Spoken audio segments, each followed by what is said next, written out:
भीम से प्रेम से बोल दुर्गा मैया की जय। अरे हस्तिनापुरी हसीनापुरी आवाना लागे भीम से, आवाना लागे भीम से। माता कुंती आनंद हो गए भैया, आनंद हो गए भैया। माता कुंती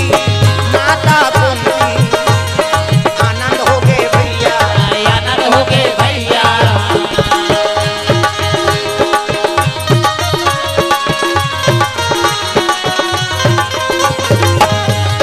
सांसों की जरूरत हो जैसे, सांसों की जरूरत हो जैसे, जिंदगी के लिए प्रभु का भजन चाहिए। आत्मा के लिए प्रभु का भजन चाहिए, आत्मा के लिए प्रभु का भजन चाहिए, आत्मा के लिए प्रभु का भजन चाहिए, आत्मा के लिए। प्रेम से बोल दुर्गा मैया की जय। सुंदर भीमसेन जैसे वापस आई से खुश हो गए, फलदान करके आओ, फलदान कर दे। अब बड़ सुंदर है छोकरी है, प्रेम से बोल दुर्गा मैया की जय। तब फोटो वोटू नाने हंसगा कहते हाँ अब बड़ सुंदर ये दे कतक सुंदर है। पवन कुमारी ये देगा उधर फोटोग्राफर रहे थे देखा था कतक सुंदर लक लक लक लक रूप बराबर। हाँ पवन कुमारी नाम है वो अग्निगा। अब आगिल कैसे पार करे बेटा कहते वाटे टांगी डाउन दे एक पाम नहाक दे। ये सब बैठे रहा ओतकी जवान। हाँ अर्जुन के लग गए सब ठीक होई भैया कहते हाँ होई अर्जुन तो कहीं नहीं मंगाई जी वाह चढ़ाव मंगाए चढ़ाव कैसे 3 जन डांसर मंगाए कहा तो कहाँ के डांसर हमारे गांव के कैसे देवलोक के। हाँ अब नहीं जानो बाबा कहाँ के थे नाम बताई से जी ऐसे की गा तो कहाँ नाम है कहते हीरा कली सोना कली और चांदी कली। प्रेम से बोल दुर्गा मैया की जय। हीरा कली सोना कली और चांदी कली ये ऐसे की तब तो अर्जुन जानत रहा बोला दादा मुड़िल धर के बैठ गए अर्जुन। हाँ और कैसे की ने वही तीनों डांसर ला 99 तोर बारात ला नी पर घाइन की और ले जावे वापस की मैं हाउ कही दे ऐसे कहा थे भीमसेन तक कहां रहते जान था। अब कहां चो होई भाई कौन हो पार्टी की नचकारी न हो ये पार्टी माल्टी की नहीं हो तो कैसे वहां नाग लोग के कन्या है मां। प्रेम से बोल दुर्गा मैया की जय। हमार पार राजा अब भूरी नागी ओकरे बेटी है। हां कोना ये हीरा कली सोना कली और चांदी कली। प्रेम से बोल दुर्गा मैया की जय। ऐसे की गा भीमसेन कहते हम का जानम दादा वो कोनो डांसर हो कहीं हाउ कहीं पारे एक काम कर बोला नाने नहीं सकान ये बिहार कैंसिल करो कि इसका कौन नाग लोग यही नाने बने। प्रेम से बोल दुर्गा मैया की जय। सब जन मुड़िल धर के बैठे में हाउ कहीं का आगे होगा और पांचों पांडव भीमसेन मोर नाम है के हम अब बचन हां अधूरा हो जाई त हमर कुल के बदनाम होई जी कई सब जन मुड़िल धर के बैठे है युधिष्ठिर कहते बिना सोचे समझे जानत नहीं त इसने हाउ कहीं का जाता। अब का करो जी हाउ कहीं दे कोनो डांसर होई कहीं के और सबो जन मुड़िल धर के बैठे है ओतकी जवान अभिमन्यु पहुंचे लग गए वहां तगा अर्जुन के बेटा अभिमन्यु आए मन मुड़िल धर के बैठे है दादा गुनाउल हो गए ना पांचों पांडव गुनाउल हो गए ना पांचों पांडव गुनाउल हो गए रे गुनेल पड़ गए ना गुनाउल हो गए गुनेल पड़ गए ना गुनाउल हो गए रे गुनेल पड़ गए ना गुनाउल हो गए रे गुनेल पड़ गए ना गुनाउल हो गए ना गुनाउल हो ही थोड़ा जन जन के सुनाउल हो गुनाउल हो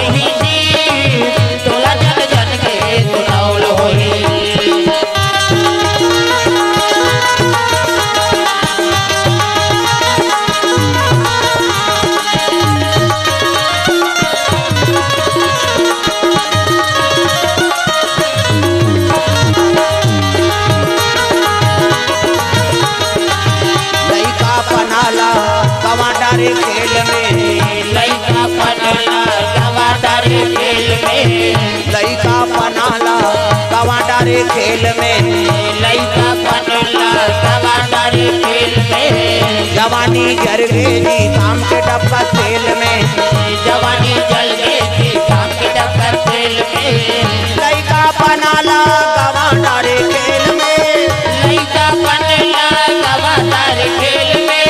जवानी जर गई जी काम के डब्बा तेल में, जवानी जल गई काम के डब्बा तेल में,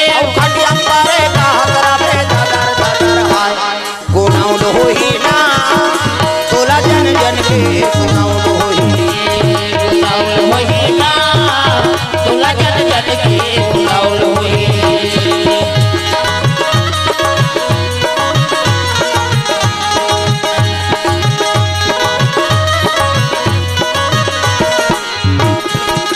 प्रेम से बोल दुर्गा मैया की सुंदर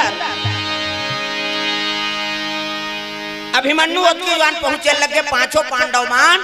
मुड़ी लहर के बैठे रहा। तब अभिमन्यु आके युधिष्ठिर लपा पर थे, प्रणाम बड़े पिताजी, खुशी रहनी की इसका। अब भीमसेन कर पा पर बड़े पिताजी,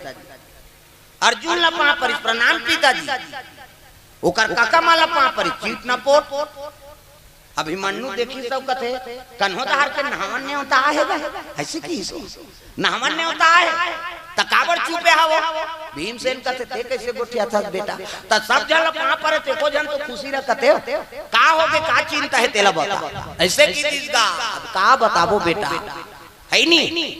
तब वो पुत्र का काम के हाँ पिताजी जे अपन माता पिता दुख के हरण नहीं करी, कैसे का बात है तेला बताओ, वो कर निवारण में करो। हाँ से अर्जुन का बेटा हमार मन के नीचे चलते है तोर चल ही रहे, कैसे कहते वो पुत्र का काम के पिताजी जे अपन माता पिता दुख के हरण नहीं करिस, का बात है तेला बता, सब बात ला बताइसगा। ऐसे ऐसे ऐसे अब ऐसे ऐसे ऐसे ऐसे ऐसे ऐसे तान ऐसे ऐसे ऐसे कीसगा। अर्जुन के बेटा अभिमन्यु कहते ओकरे बार फिकर करत गा, मैं जाऊं नागलोक की। प्रेम से बोल दुर्गा मैया की जय। अरे मैं जाऊं नागलोक, वो हीरा कली सोना कली वो चांदी कली ये तीनों झल मैं नान हूं। प्रेम से बोल दुर्गा मैया की जय। ऐसे कहीं से हाँ तब तो अर्जुन लपोटार दरिस बेटा नागलोक जाना कोई मामूली बात नहीं हो। मैं प्रतिज्ञा करत हो पिताजी तोर पांव कसम जब तक वो तीनों डांस निनान हूं हाँ तो यहाँ पानी नहीं पियो में हक इसका। प्रेम से बोल दुर्गा मैया की जय। अभिमन्यु प्रतिज्ञा कर दी वो तीनों झल्ला नाने बा, अर्जुन की हिम्मत नहीं होते ते कर बेटा हजार 8 हाथ खीरक 9 हाथ बीजा का थुइला। प्रेम से बोल दुर्गा मैया की जय। दादा की हिम्मत नहीं होते तिहा वो लइका तैयार होत है नी। और सुभद्रा जानदारी सुभद्रा कहे लगे ते कहां जाबे बेटा, बरोबर गांव ली घूमे हते वहां जाबे रे नाग लोग ते कार फिकर करथस वो मैं आ जाऊं की। कुंती लगे लगे दादी माँ मैं जाऊं डांसर में लनाने बा, ऐसे की नाग लोग का बड़ धोरिया है बेटा ऐनी ऐसे कहीं से तब तो कहे लग गए तो लग जाना छे ना बेटा तो एक काम कर कैसे तोर बड़े माँ भानुमती कर जा हो वो जब पहली पहली आ रही तब मुझे बता रही से। प्रेम से बोल दुर्गा मैया की जय। हाँ यहाँ जाबे मद्र देश ऐनी मद्र देश ले गंधार नरेश गंधार ले जाबे तो भंवरपुर ऊंचे ले भानुमती आए। प्रेम से बोल दुर्गा मैया की जय। हाँ अब भंवरपुर ले नहाके बीच में नदिया है एक ठन बड़े जान मलाक्षर नाम के मछली हुई हाँ अब वही नदी पार करके जाबे तब नाग लोग जाए रद्दा मिलते कथे बेटा हाँ अब आज तक कोई बीरगी तो नदियाल पार नहीं करे वहाँ मछली खा देते हो मलाक्षर नाम के मछली। प्रेम से बोल दुर्गा मैया की जय। तो ये रद्दल ते पूछ ले जा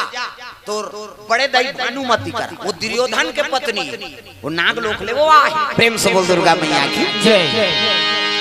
भंवरपुर प्रेम से बोल दुर्गा मैया की जय। वही नदी पार करवे तहां नाग लोग जाते बेटा वही करके बेटी बोला पूछ लेते किस ना तब तो अभिमन्यु दुर्योधन के कक्ष में पहुंचे लगी। प्रेम से बोल दुर्गा मैया की जय। दागा शेरा वाली माँ जोता वाली माँ लाटा वाली माँ मेहरा वाली माँ शेरा वाली माँ जोता वाली माँ लाटा वाली माँ मेहरा वाली माँ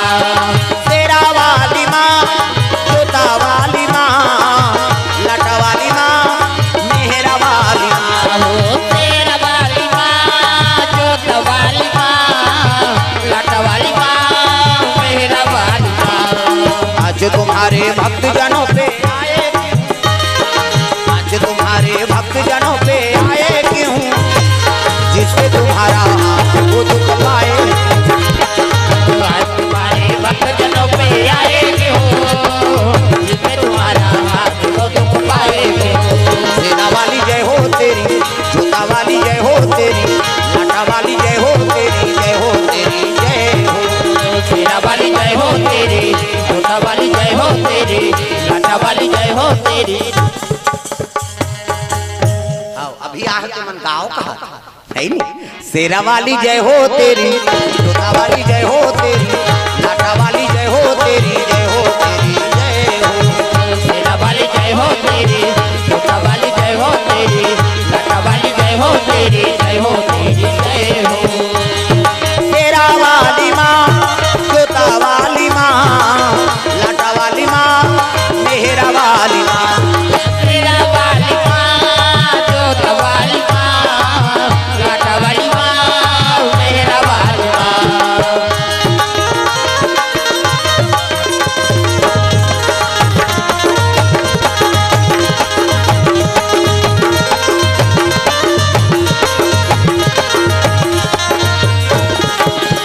प्रेम से बोल दुर्गा मैया की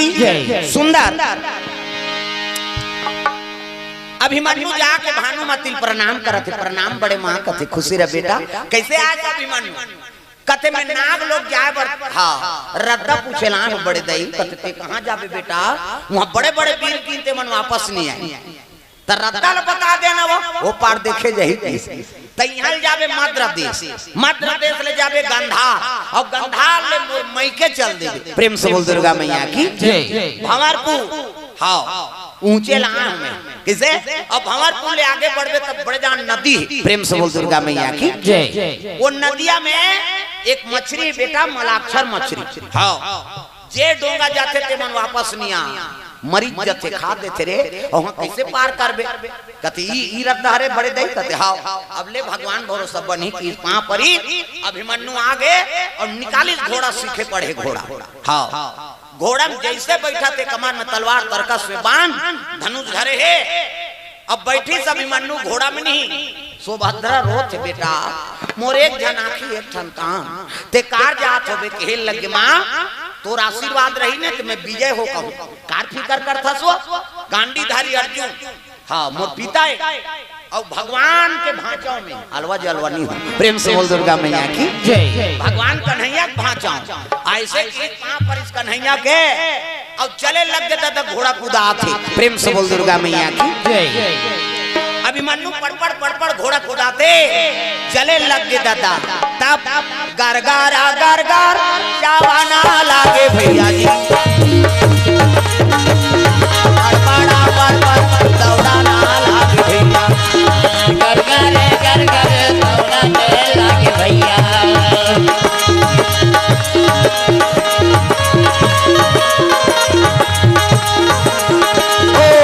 बोलो वृंदावना बिपिना बिहारी दया करो हे नारायण जय बोलो वृंदावना बिपिना बिहारी दया करो हे नारायण। ये जवाना लागे भैया ये जवाना लागे भैया जी पड़पड़ा पड़पड़ दौड़ाना लागे भैया गरगरे गरगरे दौड़ाने लागे भैया दौड़ाते अभिमन्यु चले लगे मध्य देश। अब मध्य देश रे ऊंचे ले ओकर दादी मायरी से मातृ है। प्रेम से बोल दुर्गा मैया की जय। हां पांडु दू जन घर वाले एक जन नाम कुंती और एक जन के नाम मातृ। अब मध्य देश ले तो ओकर दादी माया वहां चाह पानी पी और वहां घोड़ा दौड़ाइस नहीं ते गांधार नरे त गांधार ले कौन आए गांधारी दुर्योधन को कर दई वहु ओकर टोकरी दई। प्रेम से बोल दुर्गा मैया की जय। दागा ये मजबूरी में हो है इनका बिहाव गांधारी और वो अंधरा इमन दो के ही दो कहरी ता गांधारी अति सुंदरी है नहीं कई लड़का मन मांगे लान हलदान हो जाए जैसे बारात आबो कई मौन ल बांधे वो दूल्हा डौका मर जाए नानमुन दोष है गांव मन देखत रहा आज बारात ही कह के खबर आ जा बारात नहीं आन कैसे वो दूल्हा छ मार गया वो काला बारात है एक ठन दूल्हा थोड़े वो कई जन दूल्हा मार गए। प्रेम से बोल दुर्गा मैया की जय। जा सो गांधारी खाल ता से अंधरा खाल दृष्टराज के ऐनी दे देगा रानी बनी बहनी भले अंधरा है तो अंधरा है एकरे हाथ में चाबी कुंची रही दे देव कहे अच्छा अच्छा लड़की मन अंधरा बरताए हो ऐनी जैसे बारात ही कहत रहा मर जाएगा दूल्ही ये अंधरा मऊल बांधे होती दूल्ही मर जाए खबर आ जाए बारात जाना हो दादा ये बरतिया मन टिंग टिंगात रहा जाना है बारात कहे वो तिल खबर आ जाना हूँ काबा वो तो दूल्ही चमार के जी काकर बार बरात आते कहीं एक थान तोरे का कई घटना हो गए उसने कई जन दुल्हल खा है उसने अंधरा कई जन दूल्ही खा है विश्व पितामह अल्लाह हो गए दादा ये अंधरा पर लड़की नहीं मिला था तो सुनिस का कहा गांधार नरेश में जन लड़की है हाँ ऊंचे पहुंच गए भीष्म पितामह हाँ स्वागत करी हाँ ऐसे ऐसे बात महाराज तोर घर लड़की सुने हो तब कथे मोर घर लड़की आए बल लेकिन बताए बात बने होते महाराज कैसे हाँ मोटूरी दो की ही है कि कई जन लड़का मन फलदान करी जैसे बारात रही कथे बारात नहीं आए होकर मरे खबर आते ऐसे कीसगा भीष्म पितामह कथे बताए बात बने होते मोरो घर है पूरा वो अंधरा हाथ दो कहा है कैसे ओकरो बार कई जन लड़की खोद दारे लेकिन बारात जाबो कथन होती खबर आते जन हो दूल्ही मार के कहीं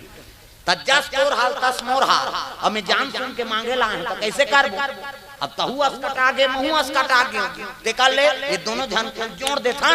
मरही दोनों मरही बनहित बन जाए प्रेम से बोल दुर्गा मैया की जय जोड़े भर जोड़ दिन गांधारी आओ धृतराज के शादी ला कैसे लेकिन डर हो गएगा भीष्म पितामह ले अंधरा खाना है मर जही गड़बड़ हो तब व्यास नारायण पहुंच गए व्यास नारायण कथे महाराज बात ऐसे और दोनों झल जोड़ दे तब बने बने निपटी कथे नहीं निपटे एकल ज्यादा दो की ही है ये टूरा मोर बांधी और मरी जही खीस प्रेम से बोल दुर्गा मैया की जय त कैसे करेल बानी कथे ले बारात निकलबे ना त मोला बुलाबे मैं मोर बांधूं और 5 कदम में आगू रेंगूं तहन बारात लेगबे हमें नियम बताऊं तैसे करबे तहन दूल्हा नहीं मरे खीस प्रेम से बोल दुर्गा मैया की जय जैसे मोर बांधे एक बेरा होइस ना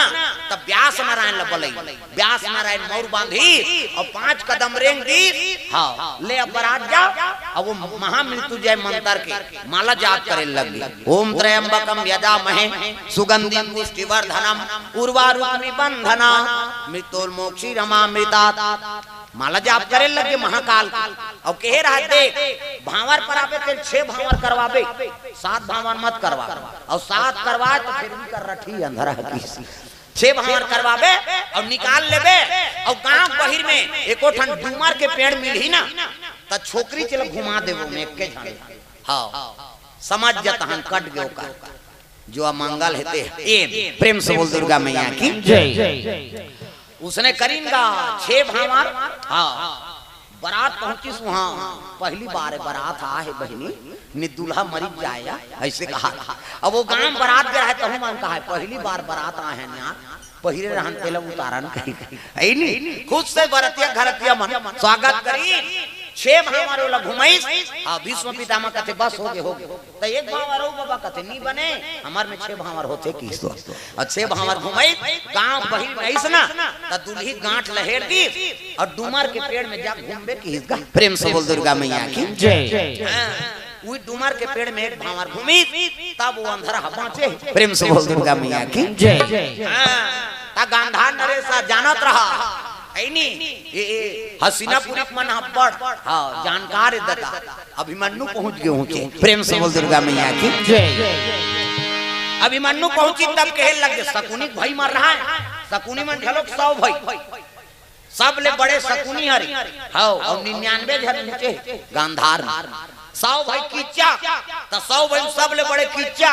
कैसे 100 भाई दुर्योधन और 100 भाई में हाँ दुर्योधन बड़े और तीनों बड़े मनाई भी प्रेम से बोल दुर्गा मैया की जय ये शकुनी नंबर 1 के टोना भांचे कहा इसे वो मैं नहीं रहे हूँ करंगरी मंगरी तोड़ देते हैं वो नंबर 1 के टोना जी मैं से हाड़ा पासा बनाए रहा कीचक ओला जानते छो कैसे बोला कीचक के मारी से नहीं वो छटकी के जोंक बन गए पाखम चटकी तेहा ढेकना बन गया तक पन हरामी हुआ वो मार के झलोक जिया थे जा रहा प्रेम से बोल दुर्गा मैया की जय अब दुर्योधन बोला जानते छो है नहीं जे महतारी असन भाभी के चीर हरण करी सो कल कोनो दुष्ट हो सकते प्रेम से बोल दुर्गा मैया की जय तो 100 भाई में ये तीनों जन बड़े दादा 100 भाई कीचक बड़े 100 भाई दुर्योधन बड़े और 100 भाई में शकुनी बड़े और तीनों चिखलम गड़े रहने मन प्रेम से बोल दुर्गा मैया की जय हानी मध्य देश में चाय पानी पी हाँ आराम करी और वहां चली गा घोड़ा दौड़ाई तो भंवरपुर लंबा रहा है दादा और भंवरपुर ले कौन आ रहा है भानुमती दुर्योधन को कर पत्नी प्रेम से बोल दुर्गा मैया की जंगल जंगल झाड़ी झाड़ी खोजो सवरिया जंगल जंगल झाड़ी झाड़ी खोजो सवरिया जंगल जंगल झाड़ी झाड़ी खोजो सवरिया जंगल जंगल झाड़ी झाड़ी खोजो सवरिया मंदिर मंदिर तीरा तीरा खोजो रमैया ला मंदिर मंदिर तीरा तीरा खोजो रमैया मंदिर मंदिर तीरा तीरा खोजो रमैया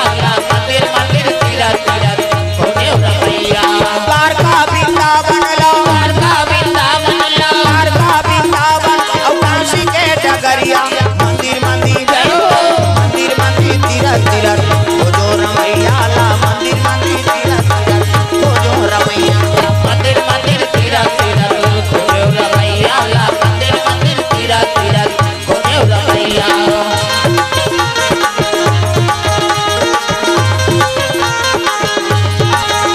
प्रेम से बोल दुर्गा मैया की जय सुंदर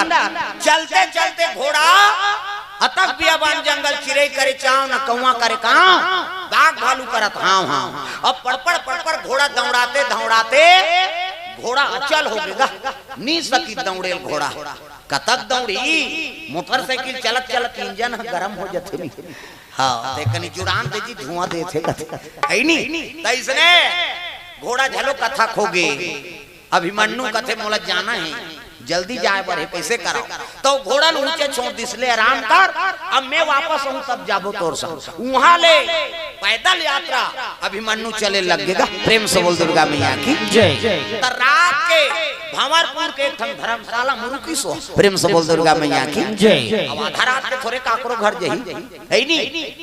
धर्मशाला में शयन करे है होत बिहनिया अभिमन्यु खड़े होइसनी तब उधर ले एक झन डोकरी आता ऐसे डोकरा के कंधिया में 3 गोड़ के पेलना और डोकरी के है नी हाँ अब ढेटू वहां बढ़ के झापा ऐसे है नी तक बनी रहते वो झपोली प्रेम से बोल दुर्गा मैया की जय बोला धर के आत रहा तेल के हेल लग गई ए बाबा ऐसे की अवाइस गा वो तो भगवान के भांचा जी अब्बर सुंदर अभिमन्यु देख के कहे लगे काय बाबू मोला नाग लोग जाना है नाग लोग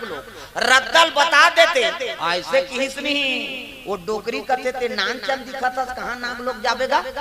तो जे खाए नहीं भाते जा घर जाके प्रेम से बोल दुर्गा मैया की जय जा घर जा ऐसे किस गा कहते रद्दल बता दे दाई हो है नी रद्दल बता देते ऐसे की तब कहते तो तोर उम्र अभी कहीं नहीं होए बाबू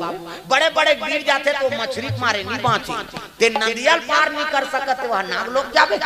ऐसे की गा तब कैसे करूं मोला जाना छे और रद्दल बता दे ऐसे की सोकर रूप लग देख के डोकरा मुहा गिराएगा तो भगवान बरोबर दिखा थे अभिमन्यु भगवान के भांचा है नी केहल लग गए हाँ कौन गाँव रहा था ऐसे की डोकरा ना तब मोला कथा बाबा कहते हाउ हस्तिनापुरी इंद्रप्रस्थ 5 पांडव नाम सुने हैं कहते हाँ 5 पांडव नाम सुने कहते हाउ हाँ 5 पांडव कहते अर्जुन तेकरे में बेटाओं की हिस्सा और अर्जुन के बेटाओं की हिस्स नहीं ताप तो डोकरी कथे आई वी कांगू पांडव कथे तिहिचे थामा राजा को कर बेटी ही गए कावो ऐसे कहा था हाँ भानुमती कथा सुना हाउ वो मोर बड़े दाई प्रेम से बोल दुर्गा मैया की मोर बड़े दाई अब बड़े दाई के ही तान वो केवटीन डोकरी कथे आई हमर नाना सन में वो भानुमती मितानी बदे बाबा ते हमर भांचा ऐसे कही के डोकरी धोकर के पांव परे लग गए केवटीन डोकरी वो भानुमती कहते तेरे सन में मोर ननन हम मितानी बदे है नी और ननन के मितानी ननंदे हो करते बेटा तब भांचा बाबा कहीं पांव परीस हाथ ऊपर के पांव परीस गा हाँ ते भगवान बाबा हमार बड़ा है ते कह के अभिमन्यु कहते भगवान नहीं हो हाँ मामा लेकिन भगवान के भांचा हारो किसो प्रेम से बोल दुर्गा मैया की जय भगवान तो मैं नहीं हूँ लेकिन भगवान के भांचा हूँ हाँ अब मोला नाग लोग जाना है मामा, अब कैसनो करके मोला पार करवा दे वहां। प्रेम से बोल दुर्गा मैया की जय। ऐसे किस नहीं डोकरा कथे भले मारो सरो भाचा तोर बट डोंगा बनाहू में। प्रेम से बोल दुर्गा मैया की जय। त डोंगा बनाहू तो मछली देखबे तोर हिम्मत होई ता तो बनाहू डोंगा ला नहा के बाद पहली वो मछली समाप्त करे ला कथे चल मोला दिखावे चल। ऐसे किस नहीं ता कहे लग गे कैसे वो डोकरा रेंगत रहा है डोकरी कथे ये मछली देखैया नहीं हो ये चारा ले गई आई। प्रेम से बोल दुर्गा मैया की जय। ये मरही हूं मन मर जब वो घास सुंदर भांचा है का बरे लऊ हाथ फंसा था और ते नहीं जाना सो चल के तब बड़े जान दिलवा रहा नदिया तीर में गिन खाड़ में तब देखैसगा अंगरी बताई यही नदी आए भांचा जेमे वो मलाक्षर नाम के मछली ऐसने अंगरी बता त्री सोचकी जवान मछली उपलैसगा फक ले हाँ फक ले उपलैते डोकरा ऐसे अंगरी सकले नहीं सकी सही ताका डर का डर ऐसे बता रहा थे सकले नहीं सकी डोकरी और डोकरा एक तीर में खड़े हो गए। अभिमन्यु देखई तो वही दे भांचा ही से जब भागी भागी सा अभिमन्यु। प्रेम से बोल दुर्गा मैया की जय। अब भाग के दिलवम चक गए और दिलवम चक के चंचनाट ले धनुष बांधता नहीं है। प्रेम से बोल दुर्गा मैया की जय। भांचा वही दे ऐसे कीजगा वो बगल में डोकरी रहते कथे तोर भगवान हत अंतर ध्यान हो गए कर ले हमारा चारा बनाए बनाने से डोकरा वो तो भाग गए वो तो ऐसे देखे कि हिम्मत नहीं होगा मछली देखी थे। प्रेम से बोल दुर्गा मैया की जय। ते भगवान ने कहा तेरे अंतर ध्यान हो गए डोकरा सकले नहीं सकी। अब भाई ये डोकरी हमारे नाव ले 10 पुर गए कहा। प्रेम से बोल दुर्गा मैया की जय। कैसे करबो कथे चल ई रुख में चक जथा हां डोकरी और डोकरा साजे रुक रहते में चक गेगा और धरे खांधीला तब ले कांपा थे लद लद लद लद तो बड़े जान मछली जैसे मछली ऐसनी पान संधान करिसगा अभिमन्यु वो तो कन्हैया के भांचा है वो कोई गुरु है कन्हैया होकर। प्रेम से बोल दुर्गा मैया की जय। सावन भादो बरसों सही बाण बरसे लग गए